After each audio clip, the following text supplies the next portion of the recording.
Welcome, ladies and gentlemen, to wrestling's greatest podcast. Welcome to the Haas Pod, where I'm joined, as always, by the leader of all the Haas holes, Charlie Haas. How you doing today, Charlie? I'm doing great, man. Aaron, thanks again for the great introduction, man. Aaron is my right-hand man. Like you said, we have a team, man. We built a hell of a team, and I have Aaron, I have the Z-Man, Kurt Zamora, and we're just growing. But and of course, we have Nick Hoban, who is actually our linchpin, baby, the linchpin of the Haas Pod. He's putting everything together for us. But I'm excited about this because we're going to talk about, man, he is, I hate saying indie darling because this guy's a sensation. He is sweeping over the independents, and he's making a name for himself. And it takes a lot. Let me tell you something. It takes a lot for me to leave the locker room, especially after a match, to come to the curtain or to find a place outside behind the fans to watch someone wrestle. But when I do, then I'm swept by this sensation, and I'm talking about Sam Stackhouse. He is a tremendous athlete for his size, his stature, but the best thing, he's an Okie boy, man, like myself. He's an Oklahoma boy. He's up there by the Tulsa area. I'm from Edmond, Oklahoma, right outside Oklahoma City, north. But I'm looking forward to this. There's some great questions I have to ask him. I know you have some, Aaron, but this man is he's sweeping pro wrestling and taking it by storm. So, and it's just a matter of time. If you haven't heard from him, you will be hearing of him soon. So let's bring him on in, Aaron. Go ahead. Yeah, without a shadow of a doubt, Sam Stackhouse, our guest today, taking over the wrestling world. So we are proud to present to you, courtesy of Endicott Coffee Roasters, the king of thick style, ladies and gentlemen, the great Sam Stackhouse. How you doing, Sam? I'm doing great. I'm happy to be here, man. Happy to be here.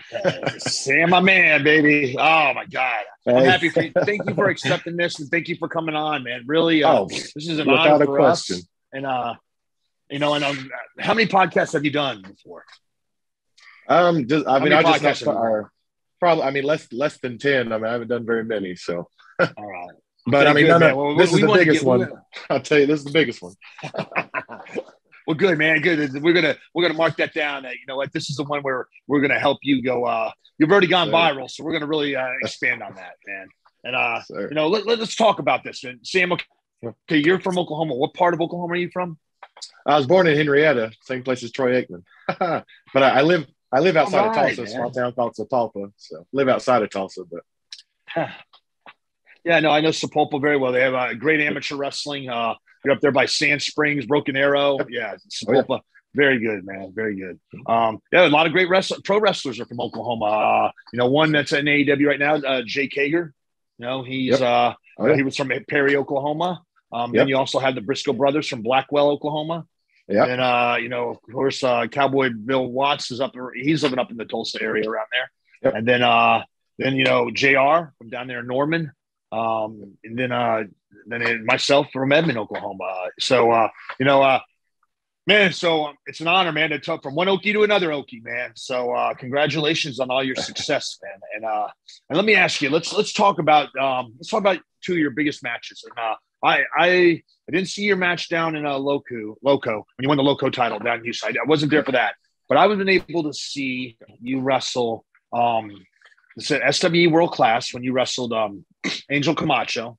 And, I really wasn't sure how that match was going to go. I got to put you both over. Angel, I've been able to work with him twice. I'm very impressed by his footwork and the way he moves in the ring. But when I saw you and him still the show, and I'm like, man, these guys are both big athletes. And you guys are doing stuff that a lot of these people my size and below that would be scared to do. You guys are really taking it to another level.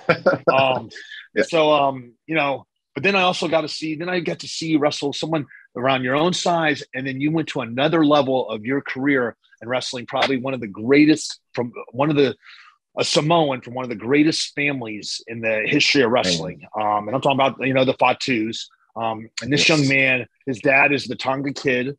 His uncle is Rikishi. His other uncle was Umaga.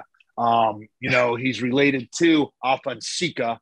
His cousins are the Uso brothers, and his other first cousin is also the Roman Reigns. And I'm talking about Jacob Fatu, the Samoan werewolf.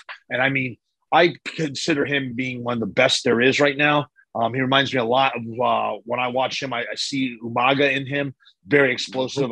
Umaga was my best friend. So when I saw you wrestle him and the match you put on and where the feet were, I'm just like, man, what can Sam not do? I mean, he can wrestle at every level, wrestling every stature. What can he not do? So let's talk about that. Let's talk about your your title win down there in Houston again when you wrestled at Loco. Yeah, it was me. Who was it that you wrestled and who you beat? It was me and Dante Leon down there. And I think he was only the second Loco champion there's ever been. He took it from Sadaka, which if there's one lady in this world that scares me to death, it's Sadaka because she's crazy. And he beat her, and then he was the longest reigning champion so far. And then it was GCW versus Loco Fight Club 2. And which GCW versus Loco Fight Club 1 is where that's the first time I ever wrestled for GCW. That's where I made my GCW debut, my Houston debut. Only the second time I'd ever wrestled in Texas. So it was pretty big. And that match, it was like, just to set the stage, it was below freezing in the building we were in. I couldn't feel my toes during the match. So but the fans were hot. The building was freezing, but it was still hot. And it was just a good night. It's a good night. It's a good match. Probably it's up there in my top 5 matches for sure. And I came out with the win, man. It was crazy. It was good stuff. It was a good time. A little cold, like I said. Let's talk about that. What are your top 5 matches? What are your top 5 matches? Let me hear them. Well, I mean, you saw my number 1 on Sunday. That was the best match I've ever had in my life, hands down. And then, I'll do top 5 opponents because matches is hard. And then, Camacho's up there, obviously, because me and Camacho, we got match of the year in Oklahoma a few years ago. And it was the first time we'd ever wrestled with each other, and we got match of the year. Oh. So that was good. And Dante was probably my second or third match in the Serious Q. I had my second best match ever with him, and he's fantastic. And let's see, number 5. I'm gonna say Drake Gallows. He's a guy here from Oklahoma, and my best friend in real life too. And we've been wrestling each other for 10 years now. So we've had a lot of good matches, and he's probably one of my best people to wrestle with. We have chemistry's there. But all those guys, that was the first time I'd ever met Fatu.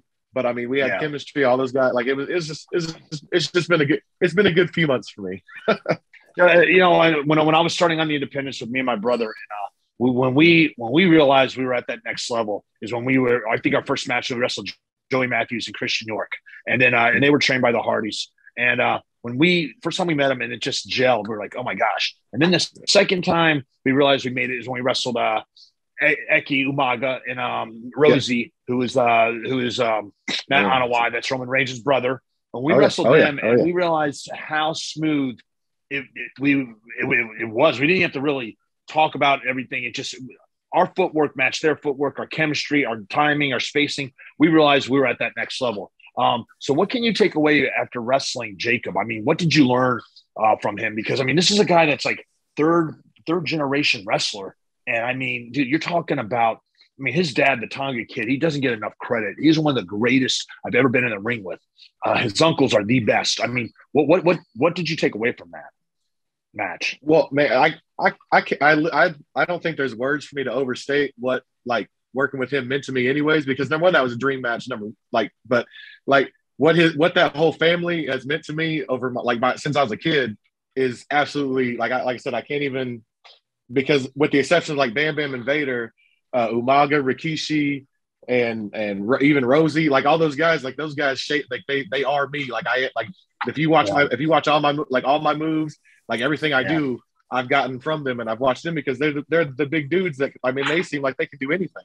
And just getting to learn from him and pick his brain and stuff like that, because he's at the top of the game right now. And to learn from him and watch him interact with people and how he handled himself in the locker room and everything, the knowledge and stuff I gained on Sunday was priceless. No, and I forget. Let me add Yokozuna. He's part of that family. Oh, too. For sure. And I'm sorry for not adding that in there. And that's another big man in that family that, I see a lot of you and him. Sam, working with all the great talent that you're getting an opportunity to work with, you're also having an opportunity to feel the rise of a company up north with GCW. Can you explain, are you feeling that swell of support for the company? And I guess what we're coming at, what does it feel like to be on the inside of that rise? I know we all here experienced it with SWE to where it was just this guttural and this big growth. Y'all are kind of going through that. How does that feel to be a part of that company so far? Well, I mean, it feels incredible actually, because the special thing about GCW is every person that's there has a story about what got them there. Like every single person on that roster has been told you don't look the right way, you don't sound the right way, you don't wrestle the right way, you're too big, you're too small, you're too something, or you're not enough of something else. So just to see the connection with the fans and stuff that it's gotten recently, and just bigger opportunities for GCW. I mean, they were just sold out the Hammerstein, the biggest wrestling crowd that's ever been in the Hammerstein. And think of the shows that's happened there. But they sold more tickets for a wrestling show than any other place has in that building. And that's absolutely just incredible and insane. And just to be a small part of that is, I mean, it's the highlight of my life so far, besides my family. But as far as wrestling, it's the highlight. I mean, it's the highlight of my life so far. And like I said, the past 6 months have just been incredible. And just for me specifically, and for GCW even more, like I said, just to be a part of something where I was in a room a few weeks ago, like even Matt Cardona, that was the first time he'd ever wrestled in the Hammerstein. Like there was people who have made themselves into people in this business that were at that GCW show, that they were living a dream that night too. And I got to be a part of that. And like I said, I still don't think I've registered. I still can't explain what I feel like. I've tried to think about what I was thinking in the moment when I walked out in front of that crowd in that building. And like, it's just blank. Like I can't remember back to the feeling I felt. Like it was just so overwhelming and intense. And it's just awesome, man. Yeah, yeah, dude, that's great, man. That's awesome. I can remember the same thing. I mean, when I worked at Hammerstein, coming from WWE, there's places I wanted to work, and Hammerstein was one of them. And Shelton and I were able to work the Briscoe brothers there, and man, what a great match. Yeah, so I totally understand what you're coming from. But Sana, what other places are you looking forward to working? Have you talked to anyone over in Japan yet? I know with the COVID, pandemic, it's been shut down. But have you? I mean, there's got to be places over there that you'd be interested in working. Oh, 100%. I mean, Japan has always been a dream of mine, because I've always watched. I love New Japan. I love Noah. I love all. Yeah, man, that'd be crazy. The UK, just anywhere else. I mean, I'm willing to do, because, like I said, this has all just started going crazy for me. 6 months ago, I was wrestling in front of like 15 people in Oklahoma, and nobody knew who I was and anything like that. And then all of a sudden, stuff started going crazy. Well, it happened a few years ago. Stuff went viral on the internet, but nothing really came of it until just last year. And then it went viral again, and then stuff, like, it's just been insane since then. So, like, I haven't reached out to anybody in Japan yet, but hey, if anybody's watching and you want Sam Stackhouse on in Japan, let me know. Actually, I'm good friends with Tanahashi, so I'm going to send him a link to this. Go ahead, Aaron. Let's go. Talking about going viral, Sam, can you talk about, did you wake up in the morning and your phone's just blowing up? Like, how fast did that happen for you, and how big of a surprise was that to you that you were going viral? Well, the first time it was maybe like about midnight that night, and like my phone just started going crazy, and like people were sending me screenshots of people that were sharing it, because like Stone Cold shared it, and like all kinds of these people shared it. I kept getting screenshots of that, and then it just kept going. Like every day there was still, I was getting messages after messages and seeing it everywhere. It was getting shared on Reddit and all over the place, and it happened overnight. And then like I said, especially about the past 6 months, like I had a few more clips go viral, and then that was like basically just overnight. Like I had people messaging me asking to book me, like where, like it's just been crazy. I'm thankful, because it's all just because people, it's like it's like a grassroots type thing. Because like I said, I've been doing the same moves. Like I have not changed my wrestling style. I've been doing the moonsault for 10 years. I've been doing the dives I've been doing this. I've been being for 10 years, like in wrestling. So I've been doing the same thing. Just no one saw it, or not enough people saw it. Now people are seeing it, and then I've just always been lucky that no matter where I wrestle, like I have a connection with the fans, no matter what. Like it's just a natural thing for some reason. And I'm very lucky to have that. So that's helped too, because now every time I'm in front of a new place, then I have another clip go viral, because everybody shares it, and it's been cool too, because people send me videos because they hope that I'll share it. So now let's take a step back, and let's talk about and for the fans that are just listening and that do not know about Sam Stackhouse, let's talk about the video that went viral, the table splash. Take us back. Who it was against, how long ago it was, where you were, because some people may not know exactly your story. So talk to us about that. It was at a place called Wrestling for a Cause, which was my home place for 10 years. And it's basically like every show is for childhood cancer. Like every show is for a different child, and all the money goes to the family. So we've raised like hundreds of $1,000s over the past 10 years. So that was my passion thing. So I was in a big blow off match. That was my come up to leading towards getting the title and everything.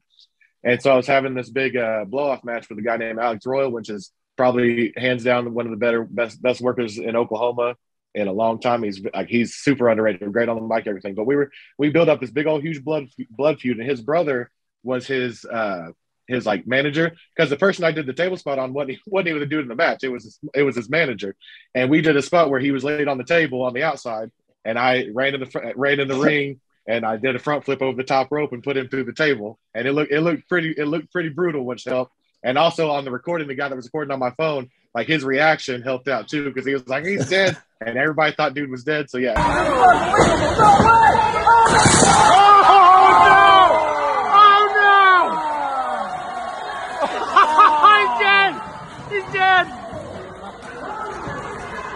It was great, and and that dude I landed on named Zach Royal. Look him up. He's more of a manager. Like I said, it was just the right place, right time thing. Because that wasn't even the original spot. It just kind of happened, and that wasn't even the spot in the match I was proud of, because I took like a brain buster over the top rope from the outside to into the ring.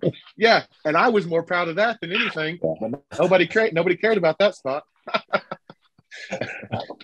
Aaron, take note that whatever manager we have with the Wrestle Sam Stackhouse, they will take that flip over the top rope on the table. Charlie Haas is not do that. I'll touch base with our insurance company as well. Dude, I love how they pass that off to the manager. I mean, because managers are always like, I need the mic more. I need more mic time. I'm not getting enough to you. All right, man, I'm going to give you all the time you want, man. We're going to make you famous. Yeah, dude, that's great, man. Oh my God, that's yeah. And then I had another couple of spots went by. Oh, then I had another couple spots go crazy, like then the moonsault. Then after that, then once people started finding my social media and all my other videos, people started looking in more. Then they started seeing the heel kicks and the moonsaults and the dives and stuff, and it's just kind of been a snowball since then. All right, so where did you start learning? Because a lot of people are like, they watch and they say, okay, who taught them this? How did they do it? I know when we were going through the indies, it was very hard to find a place that had a crash pad. Where did you learn how to do the moonsaults? When did you have the confidence to say, okay, I can hit this without? Because there's a lot of problems. Like people, they can do these moves, but can you do it to where you don't hurt your opponent? Yep. To where your opponent can still make a living, and that's the thing, is like, you don't want to hurt him, and you don't want to get that, that stigma put on you about like, yeah, but he's dangerous, Yeah. So that's something to be able to do it, but to protect your opponent, and that's that's being a professional. Yeah. So when did you realize you had the confidence, or who taught you, or where did you learn how to do it to where you can protect somebody? Well, I've always been like a little bit more athletic, even because I've been big my whole life. So I've always been able to do like flips and stuff. And I used to do it off diving boards and then the pools and stuff. And like when I started wrestling, in my brain, I figured if I could do a backflip off the side of the pool and hit my stomach before I hit the water, then I could probably do a moonsault. So that we had a funny story about the crash pad we had. It was really janky. And like, it was just a big old red crash pad. I actually had a match against it one time because the guy I was supposed to wrestle caught the flu, and we were in like a best of 5 series type thing. So we called it Matt Stackhouse, and they pretended like it was my brother because it was huge. It's like just a big old thing full of fluff. So we called it Matt. Yeah. We called it Matt Stackhouse. I defended the heavyweight championship against the crash pad at one time. But I just got up there, and I got only in pro wrestling, baby. Yeah, I got up there and I started doing it, and like the ropes here in Oklahoma aren't the best. So like I learned it on really janky ropes, so that if anything, that helped me out. But yeah, I did it, and the first time I did it, I don't know what language we're allowed to use, but it scared the hell out of me. So I didn't do it again for like 6 months. You're on the hot spot, so you can usually say anything you want. So go ahead. Okay, cool. Well, it scared the shit out of me. So I didn't do it again for like 6 months, and then I was like, quit being a wuss. So then I just kept practicing, kept working on it, and then it took me a while before I hit it, like actually landed it on somebody. I usually just miss it. But then I figured, it just took a lot of practice figuring out how to do it without hurting anybody. Because normally, if you pay attention, I miss it way more than I hit it, because it hurts me a whole lot more when I like hit it on somebody. than when I miss it. So, because it's pretty like, because to do it safe for the other person, I got to kind of be unsafe for myself. So, right. No, I understand. But and then I started doing the heel kick because of Umaga. Matter of fact, because the last man standing match he had with John Cena, that was the first time I ever saw him. He busted out the spinning heel kick, and I knew like Viscera and them have done it, but I had never done it before that. And when I saw Umaga do it, that's the whole reason I started doing the heel kick. Are you good? So let me ask you this question. All right. So Umaga and I, we were up in Memphis and Cincinnati, and I was the test dummy for the pop-up Samoan drop and the ass to mouth, like when he goes running the big ass, and you're sitting there between the first and second turnbuckle. So I was the one that had to go through everything to say, okay, when he would do this to other people, you got to put your head way up underneath that second turnbuckle. You got to, when you do that pop-up Samoan, you got to hug both his arms and his legs. Your legs got to wrap around the arms. Your other arms got to wrap around. So when you bounce, you're one person. I was the test dummy. So who was the test dummy for all the heel kick and for the moonsault? Who was your test dummy? Who was it that doesn't get enough credit like I did it for that? There's a dude named Tony Mashburn from here. Like he's just a local guy. They are Tony. I'm trying to make you famous, baby. Yeah, there you go, Tony Mashburn, boy. Yeah. He helped me learn how. I mean, he helped me with the black hole slam. Like, he learned how to do that. He helped me learn how to do he helped me with the heel kicks. He helped me, and he's like listen, he's been the best. Like, he sells my stuff for me. So great. So shout out to Tony. Told him I'd get it. So Tony is your Charlie Haas, as I was to Umaga. Tony is to Sam Stackhouse. Okay. Yep. Good, Tony. You deserve a lot of credit, because a lot of people, don't get enough credit for having to be the first ones to take those moves, So it's true. Congratulations, Tony. Man. Aaron, what else you got, man? I'm going to hear you. What else you got, buddy? Just talking about all this great that's going on, a lot of traveling goes with wrestling, and Charlie and I, we always discuss like how much we learn on the road and in the car traveling with people. Who's somebody, Sam, that you've spent a lot of time with on the road so far, and who's somebody that you've really learned for just listening to in the car? Let's say, I mean, I've learned a lot being in, because like I've just now started traveling. Like, most of the time before I traveled, it was just me and my buddies going to somewhere to wrestle just to say we wrestled there, But recently, the past 6 months, it's been like Effie and Jeff Jarrett. They've taught me more about like the actual business of like the business side of wrestling than I think that I learned in the first. Because this coming October, it will be my 13th year of wrestling, and like in that whole time, like, I had that mindset of that it's wrestling. It's not like I didn't think of it, but it's crazy because as wrestlers, we refer to this as the business like 100 times a day, but not many people actually realize that it is a business. And like I said, Effie and Jeff Jarrett, like, they've helped me out a whole lot just the past few weeks. Being in there with Charlie, like, or having him talk to me has been absolute, like, just, it's just crazy. Cause like when you realize that there's levels to this, and like, it's easy to group everybody together. Yeah, we just go out there and have matches.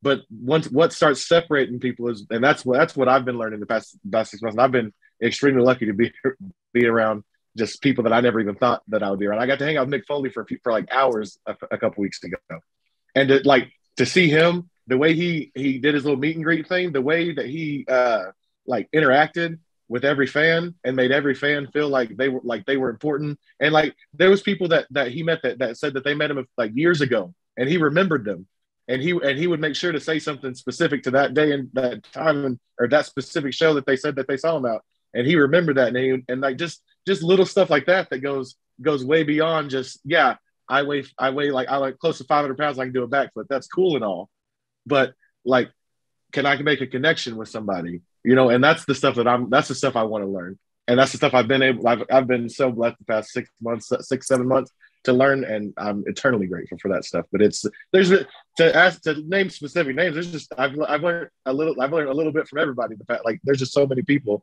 It'd take me hours to list all the names, and I still probably wouldn't get through everybody that deserves credit, a little bit of credit for teaching. And that's the biggest advice I give to anybody is soak that stuff up. That's been the biggest thing that's helped me out, is like, I try to be invisible. Like, I was straight with Jeff Jarrett at the last show. I told him that I was just hanging out at the corner of the room because I was hoping that other people would come up and like I could soak up the advice that they were giving him and just just learn. Cause like these guys, and the other thing is like these guys, like as Charlie specifically, like, he's willing to give you the knowledge. So take it, like that's crazy. But there's just too many people to name. Long story short, there's just too many people to name. Well, without a shadow of a doubt, you are surrounded by some of the best, without a doubt. And soaring with the Eagles, you can only get better. So exactly. Let me add to that, the connection with the fans, how important it is. I really didn't realize how important it was until later on in my career. And I'm talking probably in the last 2 years. And it really, you have to have a team around you to really point it out to you. But, I was so worried about after they split the tag teams of Shelton and I and my brother and I and all that, that who was Charlie Haas. And I'm like, there's so many great athletes out there. They're so athletic. I can't do the front flips, the back flips. I can't do all the stuff these guys are doing. And it's really too late almost for me to go back and learn gymnastics and, without getting hurt. And so I'm like, how do I make the connection to these fans? What can I do to be different than everybody else? And I think once that wrestler realizes that and he makes that connection, then he will be able to excel and get to that next level. I see a lot of wrestlers, and me, one of them, is where you get lost in trying to find your move set, who, Charlie Haas was, who Sam Stackhouse is, and I think once you just say, this is me, if you don't like it, tough, and you stay in that connection, I'll be honest with you, it took me a lot to figure out where I'm not going to ask for permission and I'm not going to ask for forgiveness. And until I really met Aaron at SWE, he kind of said, like, hey, look, Charlie, this is who you are. You need to start saying this. And you need to start doing this because that's who you are. And I think it's like where, for me, I'm a better heel. And the fans right now, man, people today they're tired, man. They're, the pandemic hurt us. Look, we're going to war. I mean, will we go to war with Russia, Ukraine? Gas prices are high. Food prices are high. No one's making money. It's the great resignation. It's, today. And I think people they're tired of it. So when I go out and I can tell people to fuck off, or they can now tell me to fuck off and they throw food at me, it's a release. And that's my connection to them. Mm-hmm. And people are like, oh, you can't curse. It's PG-13. Well, you know what? The fans don't want that. The fans last tweets, they want to be able to tell someone off because they don't get a chance to. And I think that today's society is so tired of it. I think of it that, that's what they want, and that's my connection to them. I think Aaron really pointed out. He's like, Charlie, you're not PG. You're rated R. You're in C-17. So and that's what they want. So that's my connection. So that you have that connection, run with it, man. Run with it. Right, Aaron? Absolutely right. Absolutely. I was just talking to somebody about that. It's Yes Fan today because I was talking to Jerry Bostic about the show this past weekend. That's what he was saying. He was saying he was scared because like your match and my match had some curse words and stuff in it. But he was saying that he felt better because then the crowd started chanting because they chant like holy shit like 10 times the last 2 matches, and he was saying that they were into that stuff. And I was telling him I was like yeah, it's flipping, but to go back to the connection thing, and being yourself, that's what clicked for me. Is I got tired of like people telling me how to wrestle, like telling me that I shouldn't do the moonsault or that I should do this, or I should just be like a big bad dude or a big mean big guy and all this stuff. And what changed with me and what got me out there more is I got tired of doing that, and I just started being me. Whether and then if they didn't like me anymore, I didn't go back to that show. I went, and like wrestlers will spend years trying to find their moveset and find who their character is and all this stuff. When 9 times out of 10, they just need to look at themselves. Because if you read all these veterans books and stuff, they literally tell you that all their gimmicks or whatever, it's just them turned up to 11. But the problem is most people are scared to do that. And they're scared, they're scared to turn themselves up to 11 because they're afraid people aren't going to like them and they need a character and stuff. But the thing about Sam Stackhouse and Sam Moore is like Sam Stackhouse is just me. I just have a pretty suit with flames on it. But it's just me going out there, and that's the connection I get because the fans know that when they're talking to Sam Stackhouse, they know they're talking to me. They know that I'm going to remember them from our conversations for the next show, and it's just because I'm at the end of the day, I'm a fan of wrestling. I love wrestling. I absolutely love professional wrestling. It's given me everything that I love in my life. I met my wife she just got put as my manager randomly at a show. And now 7 years later, we've been married for 6 years this year, and we have a 7-year-old daughter.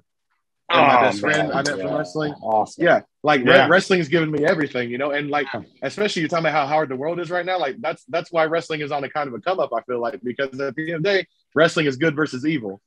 And if you're the good guy and you're scared to be what good represents, you need to be the good guy. You need to be somebody that the fan, every person that fan or in the show, they can attach themselves to you. And that bad guy needs to go out there and he needs to be that dick boss at work. He needs to be that husband that's pissing the wife off. He needs to be that wife that's pissing the husband off.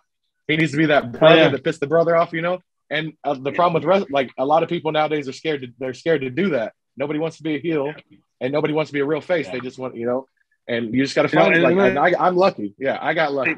So don't let anyone ever tell you who you need to be to change, because that's bullshit, man. You be yourself. You be Sam Moore, Sam Stackhouse. You know what? And the people that love you are going to follow you. People that don't, they're down the road. They're going to be like, you know what? We missed out on something. There's seven. You don't ever change. There's like 7 billion people on this planet. If one person doesn't like you, you're going to find 5 that do. You know, it's no big deal. Exactly. Yeah, exactly, well, man. 100%, man. Do you know that Sam and I met about was it 2012? Is that right? Is that right, Sam? Yeah. And it was a seminar I did down in Oklahoma, and I remember. Yes, young Sam Stackhouse, man, at the seminar. Yeah. That was like my 3rd year. I think I was 3 years in at that point. Yeah. Man. Well, no doubt, Sam. Great having you on the show today. We really appreciate you being here. This has been a whole lot of fun for us, and we're really enjoying watching your rise right now and through the ranks of professional wrestling and watching you mature.